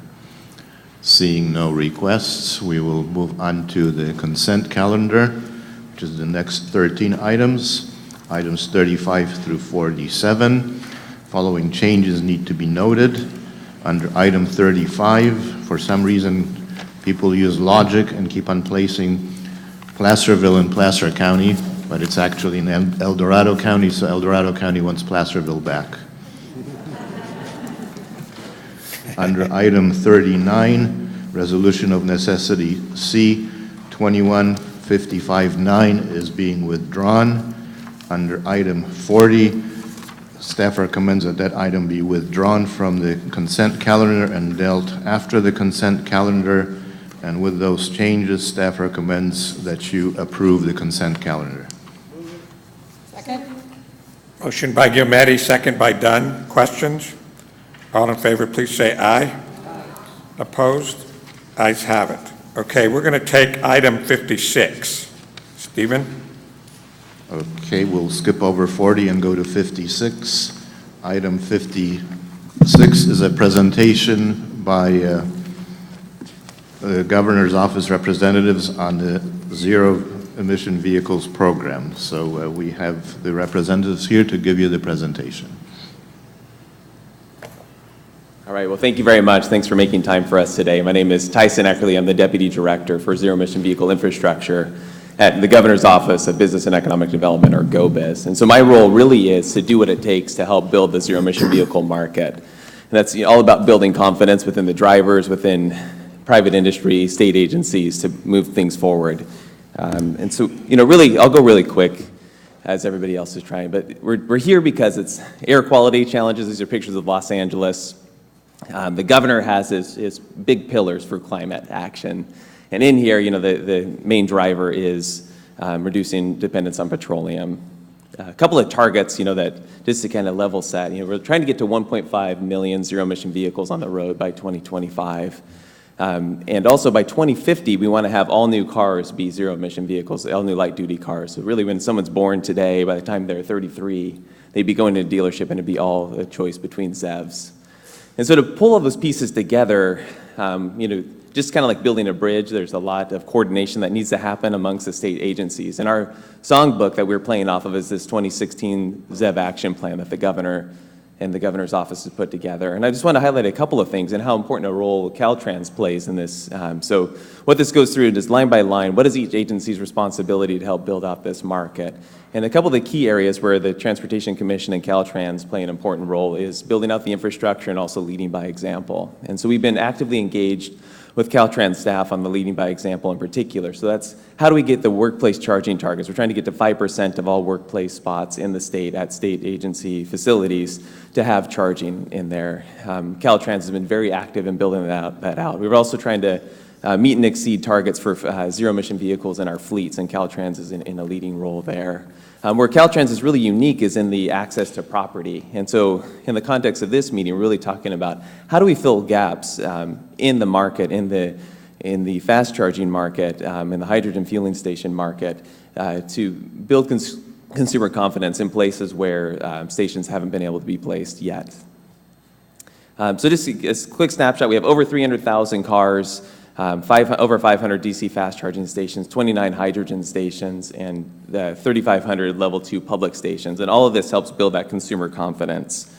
As we're building this out, there's a lot of different funding options out there, which is really exciting. All of these, there's the Energy Commission, the PUC, and also the Electrify America settlement for VW, all kind of feeding into these, as well as private investment, feeding into the market for the DC fast charge network. What's unique is that all these people are really talking to each other and coordinating so we don't duplicate efforts. When you look up here, and it's a complete list, but at the same time, there are still a lot of gaps that these funding areas don't reach, and that's really why we're here today, kind of talking about these Caltrans properties where these programs may or may not reach, and that we're looking for areas of overlap. So at the risk of time, I'll stop there, but that's kind of the broad overview of what we're doing to work together to help build out the zero-emission vehicle market. And I'll hand it over here to John. Oh, sorry.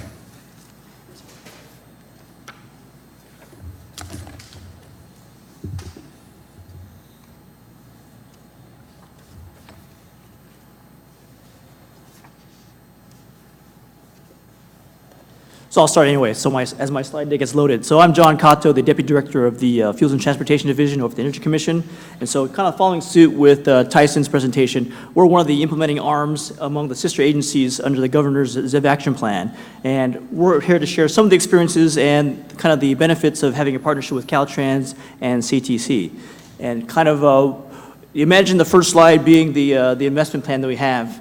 And that investment plan kind of outlines our diversity of portfolio. We have up to a $100 million program a year, but we divvy that up into various categories. And so when we boil down to the specifics of EV infrastructure, it's really a fraction of that $100 million. In fact, it's more like 16, 17 million. So it is, but it is a part of an important portfolio of other duties that we have. To that end, we have, and then if you can imagine the second slide, it is really about the kind of the criteria in which we go about being robust about how we plan, how we kind of pick where sites and best sites to kind of project and where the needs are. So that's how we kind of map out California and where we need to place those infrastructures. And so earlier on in the program, we were identifying corridors as one of our priorities, and that's part of a West Coast collaborative effort. Washington, Oregon, and California were kind of joining hands to say, hey, let's develop a corridor of chargers from Canada to Mexico. And so Washington, Oregon did their part, and we did in part of Caltrans, and later another activity with the Fast Act corridors, we built and mapped out that corridor for California. And so if you can imagine, in the next slide, there is a corridor, there's a map of California that actually illustrates all the sites that we, as our program, the Alternative Renewable and Vehicle Technology Program, have co-funded, because part of the program dynamic is we invest and encourage public-private partnerships.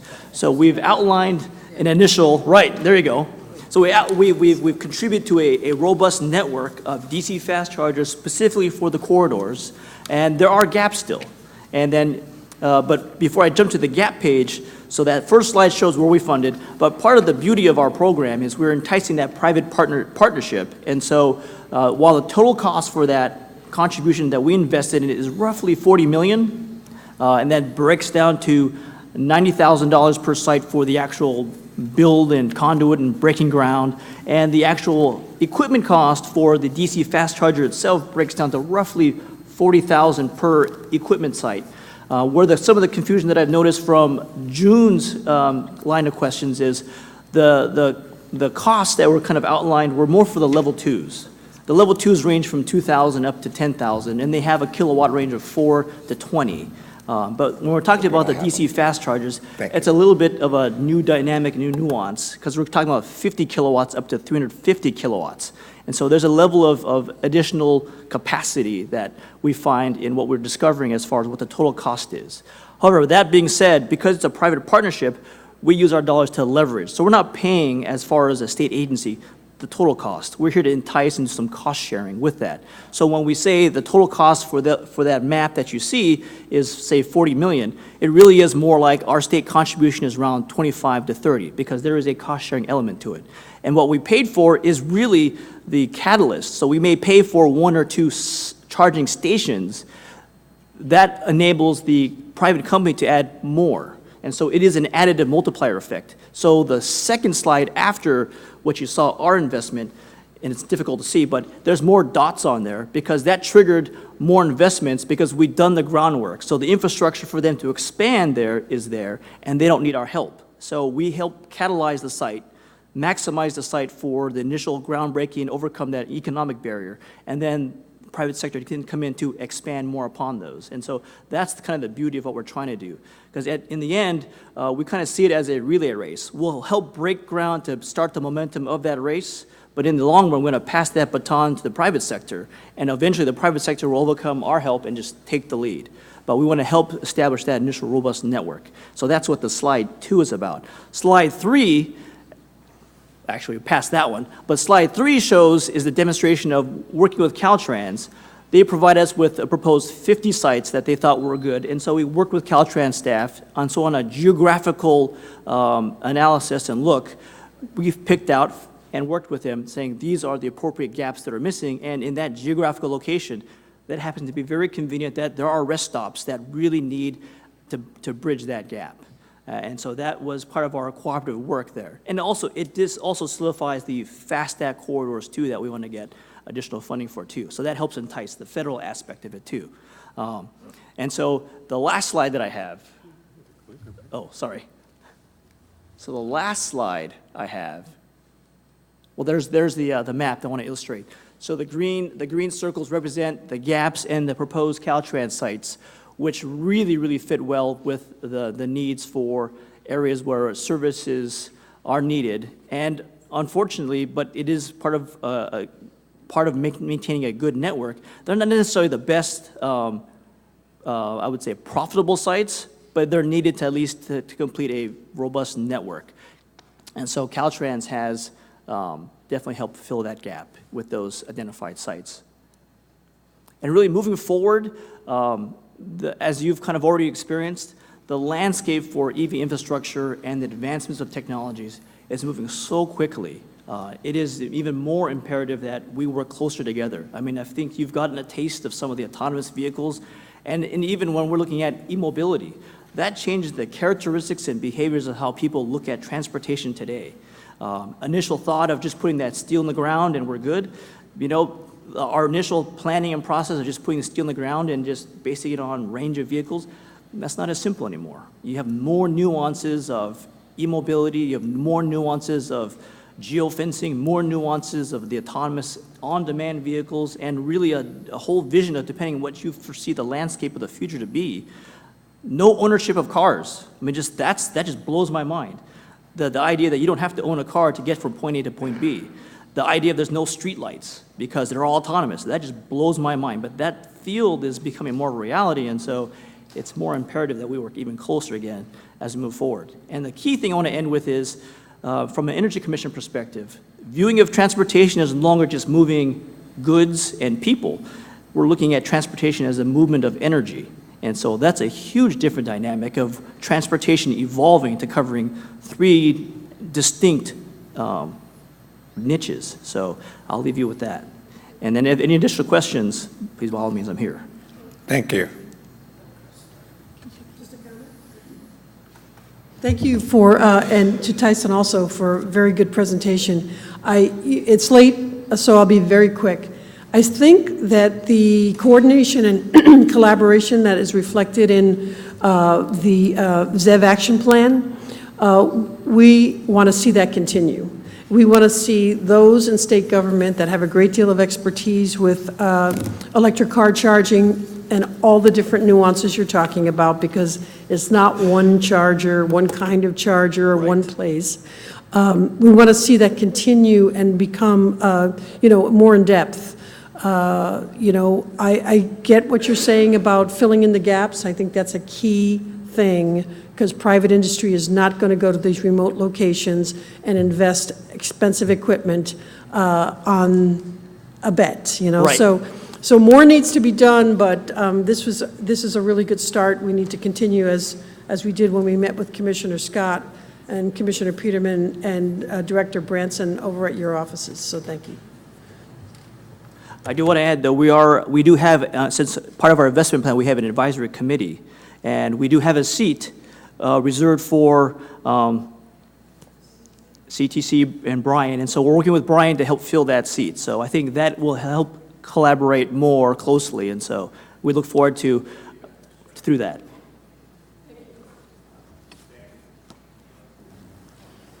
So are we still, I know that we've got 3 items on this, 57, 58, and 59. Is this combining 57 and 58 at this point? The info item? We're going to take them tomorrow. Tomorrow. Right, tomorrow, okay. So, good, well, a couple of questions that I have, and first of all, I completely support zero-emission vehicles. I've been driving several of them since 2013, and so I don't have to be sold on that. My big concern continues to be maintaining public confidence in the use of SB1 funds and not get into a situation where we're overspending on something that might cost less given perhaps a more competitive process. And so I guess I was a little confused when I read some of the documents that on one hand I see $400,000 for something that Caltrans is talking about where another provider might be charging $150,000. Can you kind of shed some light on that for me? So I can't specifically speak on Caltrans' analysis and what they've computated, but from the experience that we have, it is a competitive process, and it is basically, we spec out the solicitation, so we maximize the site, but we leave the specifications and engineering and responsibility really on the private sector, because we identify the geographical gap. We don't want to go be too prescriptive in saying, no, do the Target parking lot here or do the Walmart over here. We just say we need this geographical area, and they go out and scope out the utility conduit, the size, the capacity, and they come forward with their design on how best to maximize. Because we want to maximize the groundbreaking of the conduit first, so we don't have to go back and do the nightmare that the chair wants to avoid, is go back and break ground again. We want to maximize that initial break and be done, and all we have is the make-ready conduits ready for expansion. Okay. So. Thank you. Second question, have you coordinated at all with any of the three major investor-owned utilities? Because I know they're working also in this area. What kind of coordination is there that's going on, and are we missing out on an opportunity where they might be able to make some of these investments as well? No, that is an opportunity we're expanding on now, because we are utilizing, we're changing the way we do business, because exactly the IOUs, the POUs, there are more players in the space, and so the coordination is actually accelerating. So we are actively engaging with utilities and PUC to ensure that their transportation plans, their electrification plans, coincide with not only our work, but the local air districts also have their own incentive programs, and so we're trying to unify all of our incentive programs together per utility service areas. So that is an ongoing work in progress, though. That is not flushed out. Okay. Also, you said something a moment ago, level 2, 2,000 to 10,000, and you can buy a commercially usable in a shopping center level 2 charger on Amazon for about $800. Just keep that in mind. Sure. That's a lot less than $2,000 to $10,000. Again, I'm getting back to the accountability, the transparency, and the integrity of SB1 funds, and not buying golden-plated toilet seats or anything else that later on you're going to read about in the paper. Right. This commission somehow or another approved something that we later get slammed on because of external forces not being as competitive as it could be. Last question is, I'm glad to see the direction going for DC Fast. I love the map on slide 8. But I just want to make sure that the utility drop, which obviously is the biggest expense, getting the infrastructure to that site, is going to be sufficient to support additional charging mechanisms, whether it be, I mean, one DC Fast, that's nice for today. Mm-hmm. But if you really want to follow the governor's edict, which I do, you're going to need 10 DC Fasts at each of these locations. And I want to make sure that you're also making this available to other commercial companies. I'll just mention one in particular. Tesla has a number of superchargers everywhere. Right. I mean, are they being offered? Have they been offered to pay for part of this? I mean, again, I'm trying to reduce taxpayer liability on some of this stuff. And again, I just want to make sure those things are being considered. That's the only reason I had any angst about this at our last meeting, is not what you're doing. I love what you're doing. I just think that sometimes the private sector has got it going a little bit more efficiently, and I just want to make sure we're not missing out on those things. No, points well taken. We are considering those. Thank you. Thank you. I guess my regret is we're doing this so late in the day, because you all have lots of time invested in the expertise in that, and we can learn from you.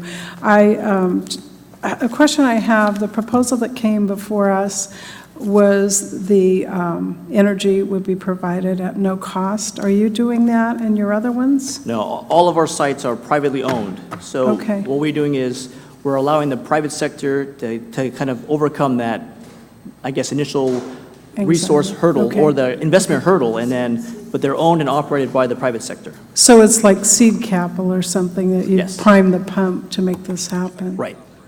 Yeah. So I think that's why it's kind of confusing with us. And then I have another question in terms of this is not just zero-emission vehicles, it's near zero, I think, too, right? I see some natural gas vehicle. Right. So our portfolio covers not just zero, but near zero as well. So we have a compressed natural gas infrastructure program as well. So we do low-NOx engines, school buses, heavy-duty, medium-duty vehicle trucks. And so we have a program for that as well. And would that map, I mean, do you integrate the map that we see here with those other alternative fuel vehicles? Or this is just zero-emission? Yeah, those are specifically, for the sake of this conversation, DC fast chargers along the corridors. But we do have, and again, that's part of the mapping exercise for the FAST Act. We do have multi-fuel type centers where it has has hydrogen, electric, and natural gas in one service center. But we also have separate maps for where the natural gas infrastructure is located too. Because I think the extent that we can have all things integrated maybe is more efficient in terms of a confusion. What we don't want is someone to go way out of their way thinking that the fuel's there for them and it turns out it's another type of fuel. So I just want to thank you for coming and encourage you to come and spend more time, and we might even want to do a separate learning curve workshop. Thank you.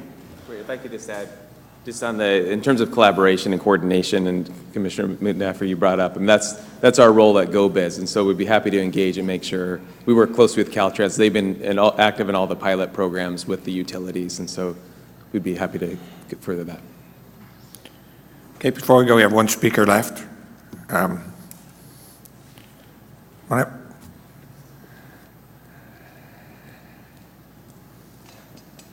I know I'm the last of the day, so I'll make it quickly. I'm Gregory Conlon. I was commissioner on the commission from 95 to 97, and that was during the period when we were doing the 7 bridges, the earthquake retrofitting, and the west end of the Bay Bridge. So we had our hands full, as you do today.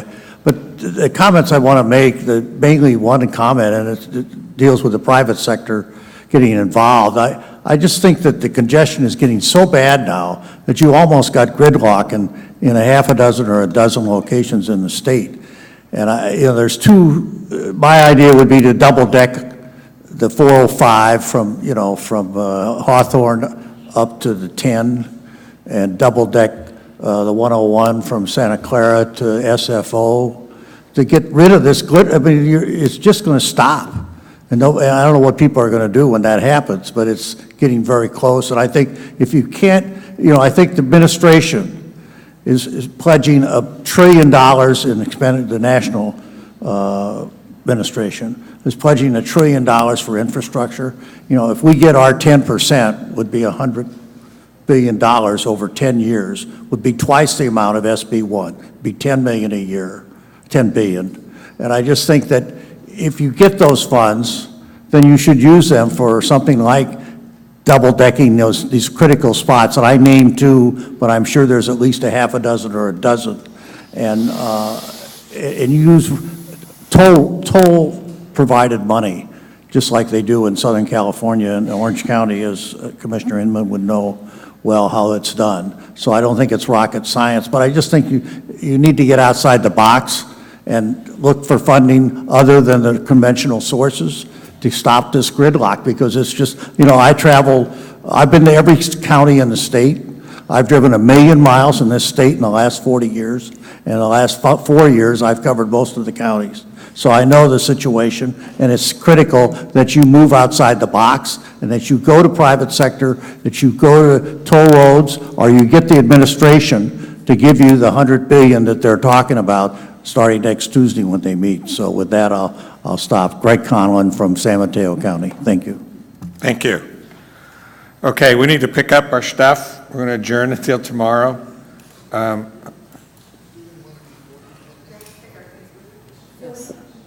What's that? You want to do, what did you need?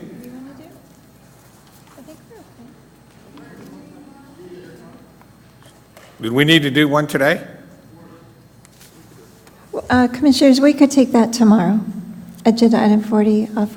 Okay, Um, that's what I thought. But do you want to? The meeting tomorrow will be held in room 3 on the first floor. Hearing room 3 on the Hearing room first floor. 3 on the first floor. So pick up your stuff. Thank you very much for your patience.